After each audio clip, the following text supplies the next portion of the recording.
Hello guys, வணக்கம். This is Anbuseelan. இன்னைக்கு நம்ம என்ன பார்க்க போகிறோம் அப்படின்னா, சூப்பர் ட்ரெண்ட் இண்டிகேட்டரோட பயன்பாடு, அதை எப்படி பயன்படுத்தணும் அப்படிங்கிறது தான் என்டையராக இந்த வீடியோவில் பார்க்க போகிறோம். பிகினராக இருக்கிறீங்க அப்படின்னா ஸ்கிப் பண்ணாமல் என்டையராக இந்த வீடியோவை பாருங்கள். ஸோ முதலாவது விஷயம், நீங்கள் சூப்பர் ட்ரெண்ட் அப்படின்னா அதனுடைய டெக்னிக்கலான விஷயங்கள் தெரிஞ்சுக்கணும். சரிங்களா? Super trend is a technical analysis tool that identify the trend direction and provide the buying and selling signals by plotting a line directly on the price chart. It used that average true range to measure the market volatility and the multiplier to create the dynamic support and resistance level. A green line indicators an uptrend and the red line indicators, அதாவது அது indicate பண்ணுறது வந்து down trend. ஓகேங்களா? With by signal appearing when the price cross above the line or sell signals when it crossed below. அதாவது இந்த ஸ்ட்ராட்டஜியை பொறுத்த மட்டும் volatility அப்படிங்கிறது ரொம்ப முக்கியமான வார்த்தை. சரிங்களா? மார்க்கெட் நல்ல ஒரு அப் ட்ரெண்டில் இருக்கும்போதோ, நல்ல ஒரு டவுன் ட்ரெண்டில் இருக்கும்போது, மார்க்கெட்டில் நல்ல ஒரு பார்ட்டிசிபேஷன் இருக்கும்போதோ இது ஒரு அற்புதமான இண்டிகேட்டர். சரிங்களா? எப்படி சூப்பர் ட்ரெண்ட் அப்படின்னு வார்த்தைக்கு இருக்கிற மாதிரி அது ஒரு சூப்பரான இண்டிகேட்டர் தான். சரிங்களா?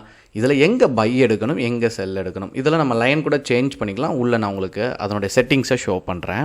அதுக்கு முன்னாடி இதில் இருக்கக்கூடிய கண்டிஷனை பார்த்துப்போம். அதாவது எதுவுமே தெரியாமல் ஒரு இண்டிகேட்டரை யூஸ் பண்ணுறது ரொம்ப தப்பான விஷயம். ஏன் அப்படின்னா, நம்ம எந்த மாதிரியான ட்ரேடர் அப்படின்னு புரிஞ்சுக்கிறதுக்கே ஒரு 3 to 6 months பிடிக்கும். அதில் நம்ம எதில் பெஸ்ட்டாக இருக்கும், நம்ம வச்சுருக்க இண்டிகேட்டர் எப்படி பயன்படுத்தணும் அப்படிங்கிறது தெரியணும். சரிங்களா?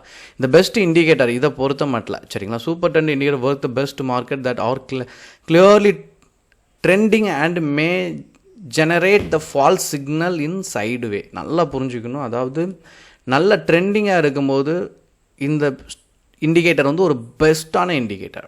சரிங்களா?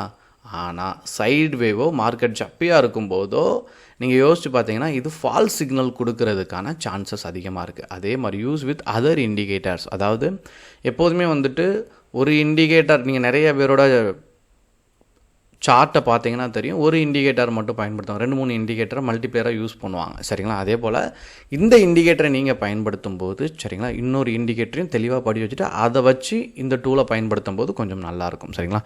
அப்புறம் அட்ஜஸ்டபிள் செட்டிங்ஸ் நான் இதை உங்களுக்கு உள்ளே எக்ஸ்பிளைன் பண்ணுறேன். ஸோ ஃபர்ஸ்ட் விஷயம், சூப்பர் ட்ரெண்ட் அப்படின்னு நீங்கள் ஸ்டடீஸில் போய் எடுத்திங்கன்னா வந்துடும்.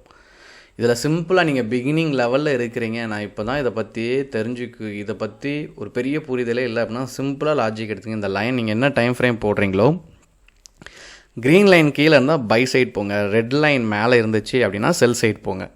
இது ஒரு பேசிக்கான விஷயம். சரிங்களா? பட் உள்ள டெப்த்தாக நீங்கள் தெரிஞ்சுக்கணும் அப்படின்னா இங்கே பீரியட் அப்படின்னு இருக்குது. அதாவது இண்டிகேட்டரோட பர்பஸ் என்னன்னு தெரிஞ்சுக்கணும். இண்டிகேட்டர் வந்து அதுவும் ஆட்டோமேட்டிக்காக எந்த சிக்னலும் கொடுக்காது. ப்ரீவியஸாக ஒன்று நடந்திருக்கும். நீங்கள் எப்போவுமே ட்ரெண்டு ட்ரா பண்ணும்போது தெரியும். சரிங்களா? இப்போ வந்து நம்ம சப்போர்ட் அண்ட் ரெசிஸ்டண்ட்டுமே நம்ம வரைகிறோம் அப்படின்னா நம்ம என்ன பண்ணுவோம், ப்ரீவியஸ் டேலேருந்து தான் நம்ம கால்குலேட் பண்ணுவோம். சரிங்களா? நம்ம ப்ரீவியஸ்லேருந்து லைன் எடுத்து இது சப்போர்ட் லெவல் என்ன இருக்குது, ரெசிஸ்டன்ட் லெவல் அப்படின்னு இருக்குதுன்னு நம்ம செக் பண்ணுவோம். சரிங்களா? அதே பேஸ் தான் இங்கேயுமே இண்டிகேட்டர் என்ன பண்ணும் அப்படின்னா பேஸ் தான் எடுக்கும். பின்னாடி என்ன நடந்திருக்கும் அது இந்த மாதிரி மூவ் ஆகிறதுனால இங்கே மூவ் ஆகிறதுக்கு சான்சஸ் இருக்குன்னு ஷோ ஆகும். அதனால தான் இண்டிகேட்டரை ஃபுல் ஃப்ளெஜ்டாக நம்பி ட்ரேட் பண்ணாமல் அதை லைட்டாக எடுத்துக்கணும். பட் நமக்குள்ளே ஒரு க்ரியேட்டிவிட்டி இருக்கணும், நமக்கு ட்ரெண்டு தெரிஞ்சிருக்கணும், பேட்டர்ன் தெரிஞ்சிருக்கணும், எந்த இடத்துல என்ட்ரி கொடுக்கணும் அப்படின்னு தெரிஞ்சிடும். ப்ரிடிக்ஷன் நமக்கு ஓரளவுக்கு தெரியும் போது தான் இண்டிகேட்டரை யூஸ் பண்ணும்போது சக்ஸஸ் ரேஷியோ அப்படிங்கிறது நல்லா அதிகமாகவே இருக்கும். சரிங்களா? இப்போ செட்டிங்ஸை பொறுத்த மட்டும் 7 days பீரியட் ஓகே. சரிங்களா? இதில் ட்ரேடிங்கில் இந்த மல்டிப்ளேயர் அப்படிங்கிறதுல மாற்றம் இருக்குது. சரிங்களா? இப்போ வந்து நீங்கள் வந்து இன்ட்ராடே பண்ணுறீங்க அப்படின்னா நீங்கள் 2.5 வச்சுக்கலாம். சரிங்களா? ஸ்விங் ட்ரேடிங் போகிறீங்கன்னா டைம் ஃப்ரேம் மாறும். இப்போ வந்து நீங்கள் 4 hours டைம் ஃப்ரேம் யூஸ் பண்ணுறீங்க அப்படின்னா நம்ம ஸ்விங் ட்ரேடிங்னா அடிக்கடி ட்ரேட் எடுக்க போகிறது கிடையாது. சரிங்களா? எப்போவாச்சும் 3 weeks ஒன்ஸ் சரிங்களா அதை கேரி பண்ணி நம்ம எடுத்துகிட்டு போகிறோம். அதனால் இதில் நீங்கள் செட்டிங்ஸை பார்க்கும்போது 3.54 வரைக்குமே நீங்கள் என்ன பண்ணலாம், போகலாம். ஆனால் நார்மலாக சரிங்களா டிஃபால்ட்டாக நீங்கள் செட் பண்ணணும்னு நினச்சிங்க அப்படின்னா 3 fine. சரிங்களா? ஸோ இது ரொம்ப முக்கியமான விஷயம். இந்த மாதிரி என்ன மாதிரியான ட்ரேடர் அப்படிங்கிறதுல இந்த மல்டிப்ளேயரை கரெக்டாக பயன்படுத்தணும். ஏன்னா நீங்கள் ஸ்கேல்பிங் பண்ணுறீங்க அப்படிங்கிற பட்சத்தில் ஃபாஸ்ட்டாக இருக்கணும். சரிங்களா? 5 minutes டைம் ஃப்ரேம் யூஸ் பண்ணுறீங்க, லைன் கீழே இருக்கச்ச க்ரீனாக இருக்கிற காரணத்தினால நீங்கள் என்ன பண்ணலாம், பை சைட் ட்ரை பண்ணலாம். மேலே ரெட் லைன் போயிடுச்சுன்னா செல் சைடு. அதே மாதிரி நல்ல சிக்னல்ஸை இது அந்தந்த இடத்துல ஷோ பண்ணும். சரிங்களா? அந்த இடத்துல என்ட்ரி பாயிண்ட் ஒரு சின்ன ஸ்கேல்பிங் கொடுத்து இந்த இண்டிகேட்டரை பயன்படுத்தும் போது பெஸ்ட்டாக இருக்கும்.